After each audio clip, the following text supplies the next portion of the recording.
Ketua Panitia Pemilihan Klien Desa Adat Pecatu Made Swarta memaparkan, sejak dibentuk berdasarkan SK 2 Februari 2016, panitia mendapatkan mandat dan salah satunya adalah menggelar pemilihan klien Desa Adat Pecatu. Melalui pemilihan 1 Mei lalu, Imade Sumerto terpilih sebagai klien Desa Adat Pecatu. Setelah itu, struktur prajurit disusun yang berasal dari utusan masing-masing banjar sebanyak 5 hingga 15 orang dari 3 banjar di Desa Adat Pecatu. Setelah terbitnya SK pengukuhan dari Majelis Madya Desa Pekraman Badung, digelar upacara Majaya-Jaya yang dilanjutkan dengan pengukuhan di Pura Desa dan Pura Pererapan.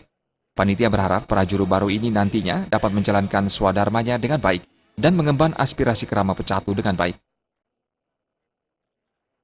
Bentuknya atau terpilihnya klien Desa Adat Pecatu, dalam hal ini Pak Made Sumerto SH, dilanjutkan dengan penyusunan struktur prajurit Desa Adat Pecatu. Atas nama panitia, pertama-tama menyampaikan terima kasih yang sebanyak-banyaknya kepada masyarakat Desa Pecatu khususnya yang telah berpartisipasi dalam proses ini sehingga proses pemilihan sampai dengan Majaya-Jaya pada hari ini bisa berjalan dengan lancar. Tentu ini menjadi modal bagi kita semua di masyarakat Desa Pecatu untuk membangun Desa Pecatu ke depan yang lebih baik.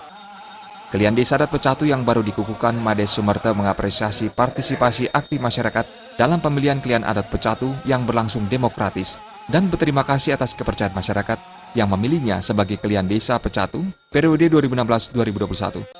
Kepercayaan ini merupakan amanat yang harus dijaga melalui realisasi berbagai program yang diperlukan masyarakat. Made Sumerto yang merupakan anggota DPRD Badung ini juga menegaskan program jangka pendeknya. Sumerto memaparkan program mendesak yang akan dilaksanakan dan telah diprogramkan Desa Adat, yaitu ngaben masal. Sumerto menyatakan selaku prajurit di Desa Adat, pihaknya akan senantiasa bersinergi dengan desa dinas dalam menjaga Desa Pecatu agar ketertiban, keamanan, dan kenyamanan terjaga. Apapun yang dikerjakan akan selalu bersinergi dengan semua komponen, terutama dalam penataan pelemahan maupun bawangan. Saya, mungkin kita semua ya, bagaimana Pecatu lebih baik dan kita tetap bersatu ya. Kita tetap bersatu dalam rangka untuk menyongsong